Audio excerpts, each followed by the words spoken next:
Welcome to Sunday சமையல். நான் இன்னைக்கு சமைக்க போறது curd fried rice with finger chips. எதுக்கு வரலாம் சிங்கமா எதுக்கு கொஞ்சம் உள்ள வைங்க. நான் சொல்லிருந்த மாதிரி சொல்லிருங்க. இப்போ வந்துடுறேன்.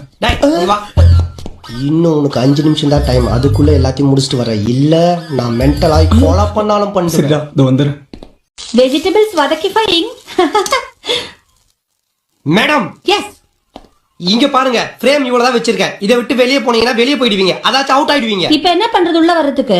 Excuse me, May I come in கேட்டு வாங்க. Excuse me, May I come in? ஐயோ ராமா, வாங்க. இப்போ நான் தக்காளி எடுத்து கட் பண்ண போறேன். இப்பதானே சொன்னேன் ஃப்ரேம் இவ்வளவுதான் வச்சிருக்கேன். இங்க வச்சு கட் பண்ண கேமரா எப்படி தெரியும்? கொடுங்க இப்படி. இப்படி வச்சு இந்த இடத்துல வெட்டாதான் கேமரால தெரியும். புரியுதா? இல்ல இல்ல, இவர் ரொம்ப சத்தம் போட்டு பேசுறாரு. எனக்கு திக்கு திக்குன்னுது. ஸ்டார்டிங் தான் கொஞ்சம் ப்ராப்ளமா இருக்கு. பிகினிங் மட்டும் சொல்லி கூட அப்புறம் நான் டக்கு டக்குன்னு சொல்லிடுறேன். சரிடா, இந்த வணக்கம் வேணாம். ப்ரோகிராமுக்கு ஃபர்ஸ்ட் ஒரு பேர் வைப்போம். இன்னைக்கு சண்டே இல்ல, சோ வெல்கம் டு சண்டே சமையல். Welcome to சரி, என்ன சமைக்க போறோம் சொன்னீங்க? கர்ட் ரைஸ் வித் சிச்சி, curd fried rice with finger chips. நான் சொல்றது அப்படியே சொல்லுங்க. வெல்கம் டு சண்டே சமையல். நான் இன்னைக்கு சமைக்க போறது